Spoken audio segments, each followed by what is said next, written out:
Hey everyone, welcome to another session of Product Lifecycle, understanding the role of product manager in different growth stages.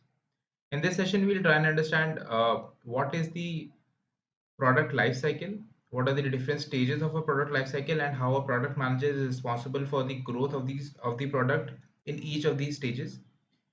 We'll try and understand why should we study the product lifecycle, how does it help us to ascertain how a product will do in the future, and at the end of the session we'll differentiate between the traditional product lifecycle and the new and evolved agile product lifecycle methodology. And yeah, so let's start the session. A bit of introduction about myself. I am Atul Pandey. I'm a product manager at ICICI Bank, and I have more than 4 years of work experience. My domain knowledge includes digital lending products, fintech, and growth and scaling of products. And I'm an MBA from the Institute of Foreign Trade. So yeah, let's go.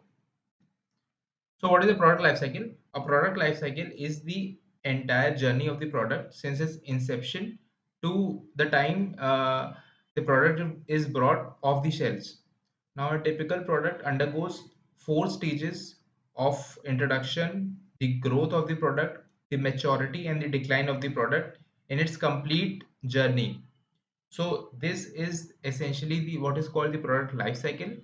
And why is it important for us to understand the product life cycle? It's because before the introduction of the product, uh, it helps us to ask difficult questions to ourselves, like whether my product is worth buying, whether my consumers will be happy to put in their money into the product. So understanding each of these stages of introduction, growth, maturity, and decline in detail helps us to ask those questions. What will be my strategy of product growth, and how will I tackle the decline of the product and changing circumstances in today's industry? So this helps us to detail down the complete journey of the product, and sort of helps us to tackle those questions. So this complete understanding of product life cycle thus becomes more and more important. So we'll now go through each of these stages and try and understand these stages in detail. So the first stage of the product life cycle is the introduction phase, is the a phase when the product is brought first into the market. Now, this is the time that when not many people, not many customers know about your product. I mean, the only people that would be knowing about or using your product would be the one who are trying to differentiate themselves from the market. Otherwise, you will not have a large customer base in this phase of the product life cycle. So the main focus of the company is getting more customers, like improving the sales of your product. And basically, this is the stage when your company will be spending more in the advertising of the product, more in letting the people know that we have made this product, this is in front of you, are you going to adopt my product? So, in this stage of product life cycle, essentially the role of a product manager would be about creating awareness of the about the product. So, in this phase, the product manager would be in talks essentially with the marketing team, with the sales team. He would be on calls explaining them that why is this feature included in the product, and how is it going to solve my purpose, how is it going to help my consumer. And then you are trying to deliver that value, you are trying to deliver that key point to your customer. Also, one important thing in this product in this introduction phase is your pricing decisions. Those are also taken, like when you are introducing your product, what do you want your price to be? Do you want your product price to be something extravagant because you believe that no other no other company is providing that value to the customers as of now, or it is very low, so that more and more customers are able to adopt, more and more customers are able to try out your product. So this is one important decision that needs to be taken in this phase of the product life cycle, which is the introduction phase. After this comes the growth phase of the product life cycle. In the growth phase, your products would be growing by leaps and bounds. You would have new customers coming in and trying out your product. You would have more and more customers coming in each day. So essentially, in the growth phase of the product life cycle, you would be trying to gain on the confidence of the customers. You would focus on how your demands are met and how you are also keeping in balance the product features that are introduced. So many a times, many a product fail to grow in the market, fail to keep up with this growth phase because their product is not very equipped in handling the demands of the customers, in handling the new customers onboarding. So this is the time when you as a product manager, you need to let loose on the various features that you are going to bring in the product.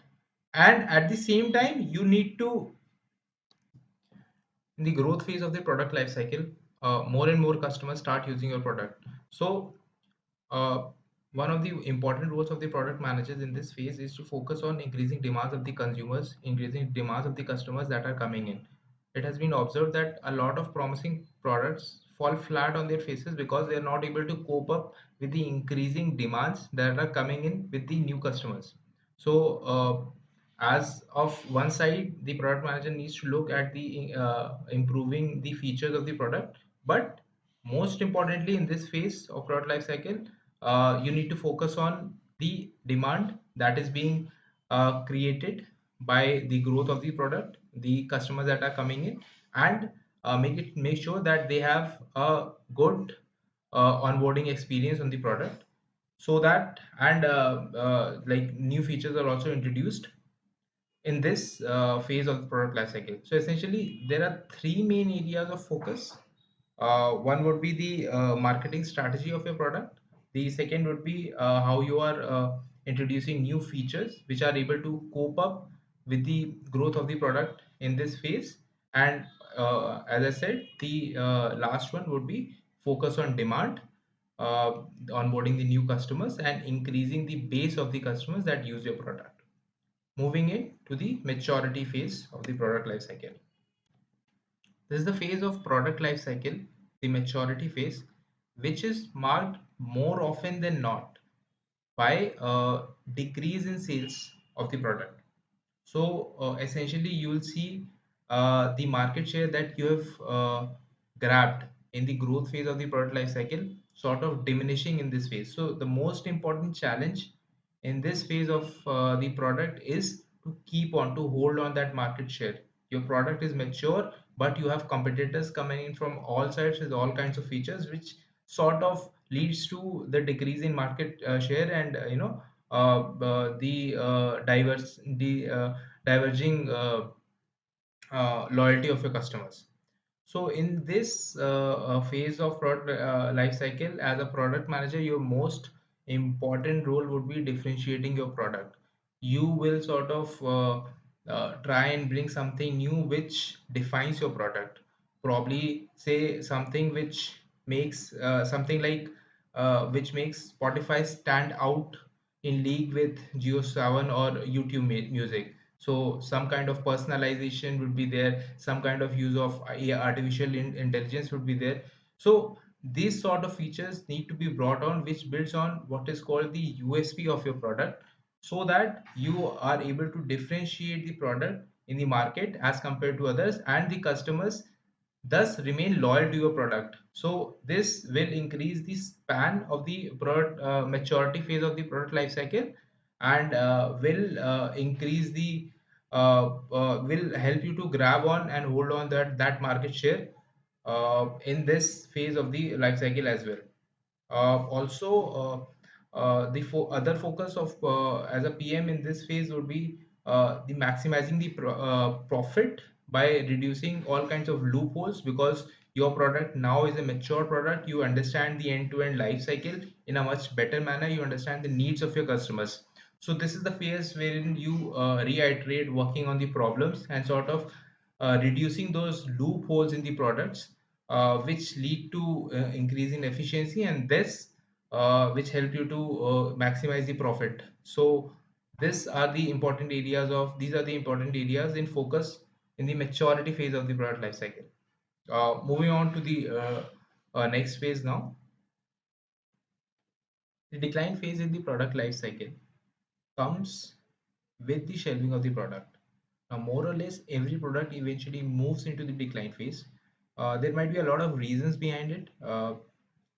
In today's world, the shift from one technology to the other technology, the shift in the consumer behavior, the loyalty of the customer shifting towards a different product, or a company's strategic decision in shelving a product. So there might be a quite few reasons due to which a product might be stopped, and this overall picture comes into the decline phase of the product life cycle. In this phase, essentially the role of a product manager is uh, pivoting his original product to a new market segment. This might be described as Microsoft's step to probably move into the cloud space as compared to the mobile phone space, as in they sort of pivoted their brand to a completely new category of products that they offered, obviously recognizing their customer base based on that.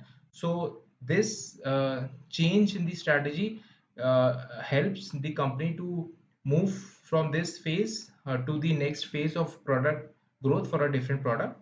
And obviously the upselling of different products to the customers is also comes into this phase, wherein the company tries to recapture their lost customers by upselling them another product, another segment of products. So yeah, so these are a few things that need to be focused on by the product managers in this phase of the product life cycle.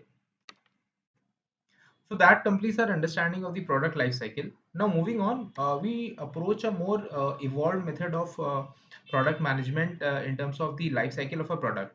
So traditionally we've seen the product in a sequential phase wherein the product was introduced and then it goes through growth, maturity, and then decline.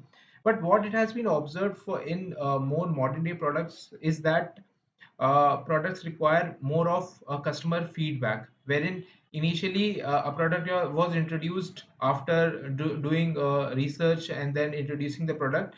The approach of this was very sequential, and it was observed that probably when after these user requirements the product has gone into the development stage, it was very difficult to move backwards into rephrasing or sort of redesigning the entire product. So, what was required from the industry, the evolving technical industry, was that a more fluid approach was to be adopted.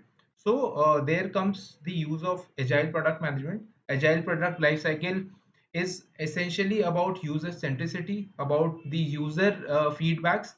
So, what happens in this product lifecycle is that the product is first ideated. Now, how is it ideated? Is various parts, various business teams sit down and sort of brainstorm what is the next big idea that needs to be approached on, the next big idea that needs to be worked upon. After that, it goes into the research and development stage, wherein a user group, a focused user group, is uh, is is made as the customer, is made as the prime center of the product, and based on the requirement of this product user group, the MVP of the product is created. Now MVP is the minimal viable product, which has aspects like the basic features of the product, and which focuses on this core user group. Now after this product is launched as an MVP, a feedback and learn respond loop is again goes into the ideation, wherein the user or as a product manager you learn what is the next feature that is required by this user group, what is the next user group that can be targeted. So it's a regular iterative cycle that needs to be focused, that is worked on for a product to develop, and slowly but steadily the product matures into probably from 1 to 100, and then 100 to 10,000. So it keeps scaling up through this constant iterative cycle. So this is all about the agile product management. So, and it differs from the traditional product management in the sense that it is more fluid in its approach, and it is usually required by today's constantly evolving technological field. And yeah, so that is about the agile product management. So that concludes our understanding of the product life cycle, its various stages. And I have mentioned a few resources that will be helpful, which are mentioned in comments. And please let me know what are your comments or feedbacks, and I'll be in touch. Thank you so much.